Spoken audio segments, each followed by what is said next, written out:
Okay friends, உங்களுக்கு வந்து packing recipes காணிச்சு ரொம்ப நாள் ஆச்சு. அதனால் இன்றைக்கி வந்து ஒரு குக்கீஸ் பண்ணி காணிக்க போகிறேன். கிட்டத்தட்ட ஒரு பட்டர் குக்கீஸ் பேஸ் தான். ஸோ இதில் வந்து 100 கிராம் பட்டர் வச்சுருக்கேன். அதில் வந்து 1/2 கப்புக்கு கொஞ்சம் குறைவாட்டு சீனி வந்து சுகர் வந்து பவுட்ரு பண்ணி வச்சுருக்கேன். ஓகே, ஸோ நீங்கள் ஐசிங் சுகர் ஆட் பண்ணலாம், இல்லைன்னா நார்மல் சுகரே பவுட்ரு பண்ணி யூஸ் பண்ணலாம். ஸோ சுகர் ஆட் பண்ணிவிட்டேன். இப்போ வந்து வெனிலா எசன்ஸ், நான் வந்து இந்த வெனிலா பவுடர் இருக்குது என்கிட்ட, அது வந்து ஒரு 1/2 டீஸ்பூன் ஆட் பண்ணுறேன். அதுக்கப்புறம் ஒரு பிஞ்ச் சால்ட் ஆட் பண்ணிக்கோங்க. ஸோ இப்போ இது எல்லாத்தையுமே நல்ல க்ரீமி ஆகிற வரைக்கும் மிக்ஸ் பண்ணிடுங்க. இதில் வந்து 1 கப் மைதா மாவு ஆட் பண்ணலாம். ஸோ இந்த அளவுக்கு க்ரீமியான உடனே 1 கப் மைதா ஆட் பண்ணிடலாம். ஸோ மைதா ஆட் பண்ணிவிட்டு அதை வந்து ஒரு டோ மாதிரி வரணும், அது வரைக்கும் நல்லா மிக்ஸ் பண்ணிடுங்க. ஸோ இங்கே பாருங்கள், நம்மளோட டோ வந்து ரெடி ஆகிடுச்சு. இப்போ வந்து பேக்கிங் ட்ரே ரெடி பண்ணிடலாம்.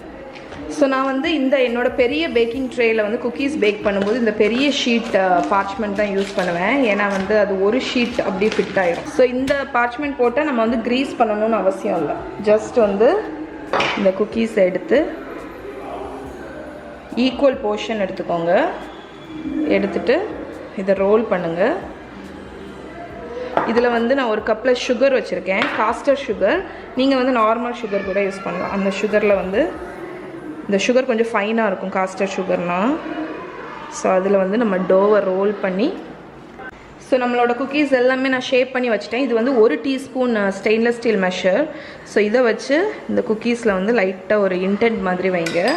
அதுக்கப்புறம் 1/2 டீஸ்பூன் மெஷரில் வந்து ஜாம் இருக்குல்ல, என்ன ஜாம் உங்கள்கிட்ட இருக்கோ அந்த ஜாம் எடுத்துக்கோங்க. அந்த ஜாமை வந்து இந்த இன்டென்ட்டில் சென்டரில் வைக்க போகிறேன். ஸோ நம்மளோட பிஸ்கெட்ஸில் எல்லாத்துலேயும் நான் வச்சுட்டேன். ஸோ இது அவனில் வச்சு 12 to 15 மினிட்ஸ் 180 டிகிரி செல்சியஸ்க்கு அவனை ப்ரீ ஹீட் பண்ணியிருக்கேன். அதில் வச்சு பேக் பண்ணி எடுத்துடலாம்.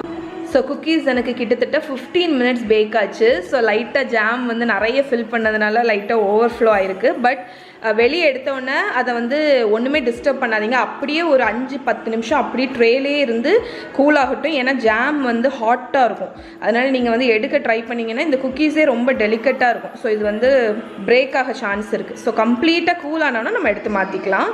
ஸோ இப்போ வந்து லைட் கலரில் சூப்பராக இருக்குது பாருங்கள். கூல் ஆகும்போது இந்த ஜாமுமே நல்லா செட் ஆயிரும் உங்களுக்கு குக்கீஸ் மேலே. ஸோ நம்மளோட ஜாம் குக்கீஸ் வந்து கம்ப்ளீட்டாக கூல் ஆகிடுச்சு. ஸோ எப்படி இருக்குன்னு பாருங்கள். ஆல்மோஸ்ட் அந்த ஜிம் ஜாமில் இருக்கும்ல அந்த டெக்ஸ்சர் மாதிரி மேலே உள்ள ஜாம் ஆயிரும். நல்லா சாஃப்டாக இருக்கும், ரொம்ப டேஸ்ட்டாக இருக்கும். அவுட்டரில் சுகர் இருக்கிறதுனால ஒரு கிறிஸ்டலைசேஷன் மாதிரி இருக்கும். ஓகே ஃப்ரெண்ட்ஸ், ஸோ நம்மளோட குக்கீஸ் வந்து சூப்பராக ரெடி ஆகிடுச்சு பாருங்கள். ஸோ இதை கண்டிப்பாக ட்ரை பண்ணி பாருங்கள். ட்ரை பண்ணி பார்த்துட்டு எப்படி இருக்குன்னு சொல்லுங்கள்.